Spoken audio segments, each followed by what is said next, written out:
spin in the heads of Barnaby and Francesco and all the other very smart people. It's like each individual idea continues to kind of mature.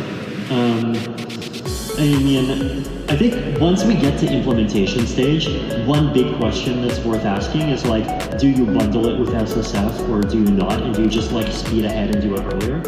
And I think there is an interesting case for speeding ahead and doing things earlier. And let me just recite the case, right? Basically, so you know how the status quo default plan, right, is that we have Petra does all of its things, and then the fork after Petra does Vertical Trace, right? So that's the default plan. One of the arguments is, well, what if we change the default plan? The reason to change the default plan is because it turns out that actually Starks have been doing really well, right?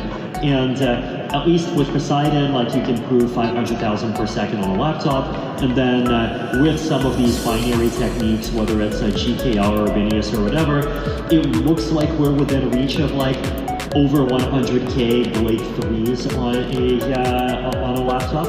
And so, over 100K, it's a little bit less ideal, but it's within range of acceptable tolerance, right? And so, if that's the situation, then maybe we don't even want to go to Verkle at all, because if we do that, then at some point, whenever quantum computers come, which in people's quantum timelines, I think, have recently been shrinking. If you go on Metaculus, people's quantum timelines are around 10 to 15 years, and I've talked to academics that have similar timelines. Some people think that that's crazy, and then other people agree that that's crazy, but those two groups of people think that it's crazy in different directions. And so,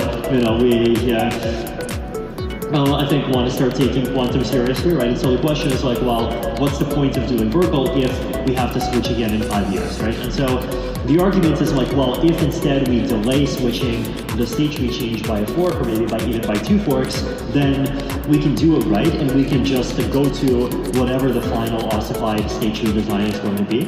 And then if we do that, then one is we don't have to worry about any more changes because of quantum stuff. That frees up time for developers. It's less total work in the span of time.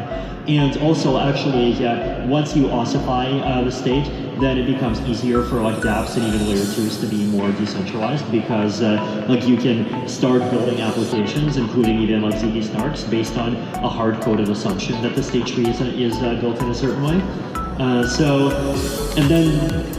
But then the other benefit that this kind of delaying works is it basically creates this big empty hole of well, what are we going to do in this fork that comes after Petra, right? And I feel if the answer is not going to be Verkle, then the natural alternative answer, I think, is some combination of these decentralization features, right? So one big one would be inclusion lists. Another big one might be possibly protocolizing some part of 4337, depending on what people think makes sense. Then a third part would then be hey, what if we could take Orbit or Rainbow or one of those and just take that mechanism and put it in without the SSF parts, right?